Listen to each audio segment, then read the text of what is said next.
बिस्मिल्लाहिर्रहमानिर्रहीम। अस्सलाम वालेकुम मुअज़्ज़ज़ नाज़रीन। इन्फॉर्मर एक गांव में रात के वक्त नहर टूट गई तो सब मर्द बंद बांधने वहां चले गए।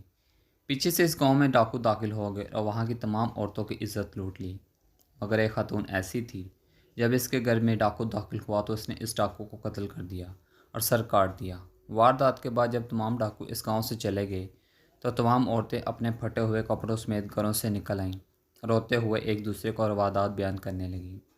इतने में वो बहादुर खतून अपने घर से बाहर निकली। औरतों ने देखा कि इसके घर में दाखिल होने वाले डाकू का सर इसने हाथों में उठा रखा है और नहायत गैरत व खुददारी के साथ वो इनकी तरफ आने लगी। इस खातून ने बुलंद आवाज़ से कहा, क्या तुमने सोच लिया था कि वह मुझे मारे बगैर मेरी इज्जत तार तार कर सकता था? गांव की औरतों ने एक दूसरे की तरफ देखा और फैसला किया कि इसे कत्ल कर दिया जाए ताकि इनकी इज्जत बची रहे और इनके शौहर काम से वापस आने पर इनसे ये ना पूछें कि तुमने इसकी तरह मज़ाहमत क्यों नहीं की। फिर इन सब ने मिलकर इस बहादुर खतून पर एक साथ हमला किया और बाला आखिर इसे कत्ल करने में कामयाब हो गए।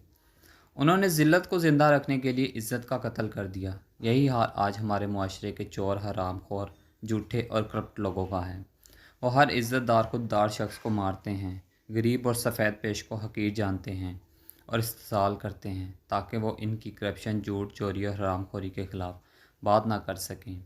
असल में ये लोग अपनी इज़्ज़तें गंवा चुके हैं और इज़्ज़तदारों का जीना हराम कर रखा है।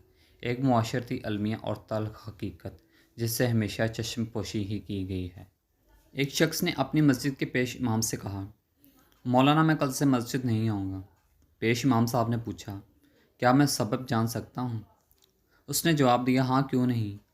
दरअसल वजह यह है कि मैं जब भी मस्जिद आता हूँ तो देखता हूँ कि कोई फ़ोन पे बात कर रहा है तो कोई दुआ पढ़ते वक्त भी अपने मैसेजेस देख रहा होता है, कहीं कोने में गीबत हो रही होती है तो कोई मोहल्ले की खबरों पर तबसरा कर रहा होता है, वगैरह वगैरह। पेश इमाम साहब ने वजह सुनने के बाद कहा, अगर हो सके तो मस्जिद ना आने का अपना आखिरी फ़ैसला करने से पहले एक अमल कर लीजिए। उसने कहा, बिल्कुल मैं तैयार हूँ। मौलाना मस्जिद से मुतस्सल अपने हजरे में गए और एक गिलास में पानी लेकर आए और इस शख्स से कहा, ये गिलास हाथ में लें और मस्जिद के अंदरूनी हिस्से के 2 चक्कर लगाएं, मगर ध्यान रहे पानी छलकने ना पाए। उस शख्स ने कहा, क़िबला इसमें कौन सी बड़ी बात है, ये तो मैं अंजाम दे सकता हूँ। उसने गिलास लिया और पूरी एहतियात से मस्जिद के गिर्द 2 चक्कर लगा डाले। मौलाना के पास वापस आकर खुशी से बताया कि एक कतरा भी पानी नहीं छलका।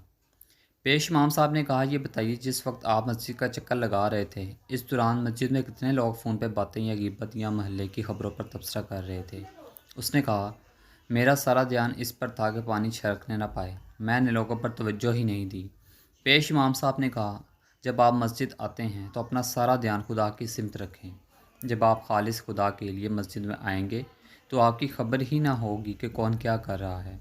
यही वजह है कि कुरान कहता है कि रसूल की पैरवी करो, ये नहीं कहा कि मुसलमानों पर नज़र रखो कि कौन क्या कर रहा है। खुदा से तुम्हारा राब्ता तुम्हारे अपने अमाल की बिना पर मजबूत होता है, लोगों के अमाल की बुनियाद पर नहीं। कुरान करीम। और सबको क़यामत के दिन अकेले ही आना है। Thanks for watching. इन्फॉर्म और मिलते हैं नेक्स्ट वीडियो में इंशाल्लाह। तब तक के लिए अल्लाह हाफिज़।